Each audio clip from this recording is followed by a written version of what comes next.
In this video, let's talk about one of the more often overlooked features of Google Analytics. This was actually recommended to us by Tim here, and this is all about content groupings. Let me show you this in action, how this works. We're going to go into the behavior reports, we're going to go into site content, and then all pages, just to take a look at all of our different pages.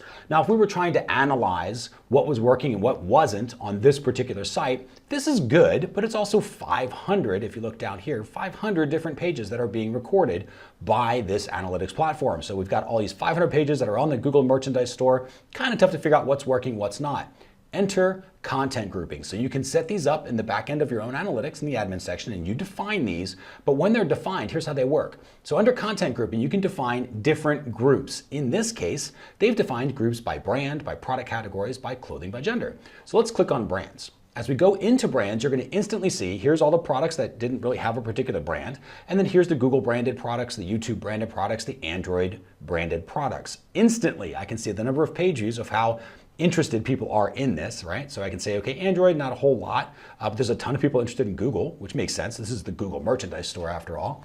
And I can also get an idea of maybe how these three different products are relating in terms of value. So content groups, so content that's actually grouped under these particular brands, which one's more valuable? Well, from a page value perspective, they're pretty close. They're all around $3. Android's a little bit lower than the other two, but by and large, YouTube's slightly more valuable. It just has a little less traffic.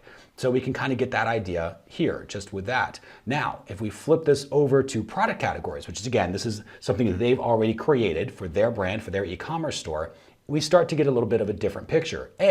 We're much more easily able to analyze 9 versus 500, right? So always realize that. It's a great reason to group your content. But in this case, we've got electronics, Nest, drinkware, office. If I come through here, electronics, 0 page value. So the groups of pages that are coming there, not really producing a whole lot. Nest, a little bit, but 50 cents compared to $7. Remember, when you're analyzing numbers, it's important to put them in groups. You want to compare them to each other. So the truth is in the trend, the power is in the pattern. And in this case, we've got 50 cents compared to 7, 8, 5, 5. So you can see 50 cents, not so great for Nest, probably not a whole lot going on there. Or maybe it's just our chance for optimization in this case. And then we've got drinkware, office, and bags. So much higher page value that's happening with office and drinkware here.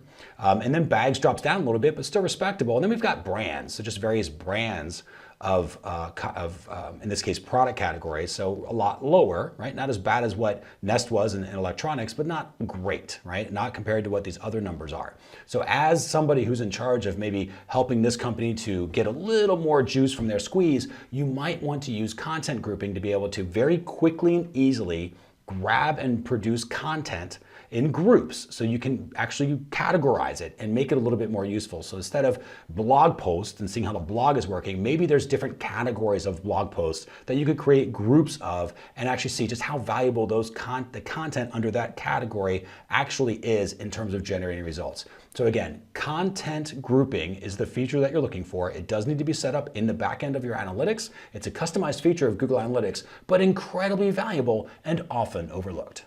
Let me know how you're using what you're learning in the comments below. Just leave a quick comment and let me know. Also, if you love topics like this, I know that I do, be sure to go ahead and like and make sure that you subscribe to the channel, because when you subscribe to the channel, we'll be sure to send you out notifications when new topics have been added.